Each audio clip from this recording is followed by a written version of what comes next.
ராமன் தொட்டி சம்பவத்திலேயே பார்த்தா உங்களுக்கு எதிர்ப்பு தெரிவித்தாங்க. அதே போல பல இடங்கள்ல அந்த சட்டமன்ற உறுப்பினர்கள் இல்லாம மாவட்ட செயலாளர்கள் போய் திட்டங்களை துவங்கி வைக்கக்கூடிய சம்பவம் இருக்குது. குறிப்பா ராமன் தொட்டிலே ஒரு பேருந்து விடும் பொழுது அந்த பேருந்தை மாவட்ட செயலாளர் கொடியேற்றி துவங்கி வைக்கலன்ற ஒரு காரணத்துக்காக திரும்ப போன சம்பவங்கள்லாம் உண்டான காலகட்டத்தில் நடக்குது.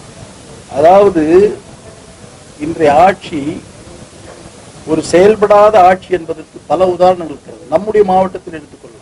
நீங்கள் அந்த பேருந்து விடுவது, அரசு அதிகாரிகள் அவருடைய கடமையை செய்ய வேண்டும். அரசு அதிகாரிகள் அரசின் வாயிலாகத்தான் பேருந்து விடுகிறோம்.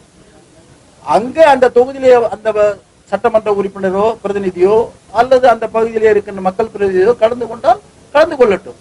இல்லை என்றால் அரசு அதிகாரிகள் ஏற்கனவே திட்டமிட்டபடி அதை விட வேண்டும்.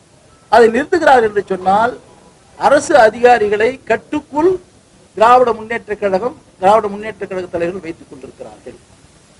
இப்பொழுது கூட மாம்பழ கண்காட்சி புரட்சி தலைவி அம்மாவுடைய ஆட்சி காலத்திலே கொண்டு வரப்பட்டது. விவசாயிகளுடைய நலன் கருதி விவசாயிகளுக்காகவே இந்த மாம்பழ கண்காட்சி கொண்டு வரப்பட்டது. குறிப்பாக கிருஷ்ணகிரி மாவட்டத்தில் மிகப்பெரிய விவசாயம் செய்யக்கூடிய விவசாயிகள் இருக்கின்ற காரணத்தினால் அந்த விழா ஒன்று வருடத்திற்கு மே மாசமோ ஜூன் மாசமோ எடுத்து விழாவாக இருக்கும்.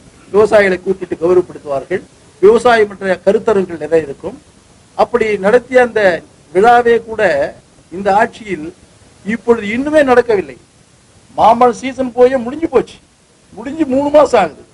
இப்ப மாம்பழ கண்காட்சி 2 முறை தள்ளி வச்சாங்க, 3வது முறையும் தள்ளி வச்சாங்க. அப்புறம் காலையில 11 மணின்னாங்க, இப்ப 3 மணின்றாங்க. ஆக விவசாயிகளுடைய பலனை பற்றி பேசுவதற்காக ஒரு விழா எடுத்தால் கூட அந்த விழாவையும் கூட முறையாக செயல்படுத்த முடியாத செயலற்ற அரசாக, செயலற்ற நிர்வாகமாக இந்த அரசு இருந்து கொண்டிருக்கிறது என்பது இதற்கு ஒரே உதாரணம். அதோடு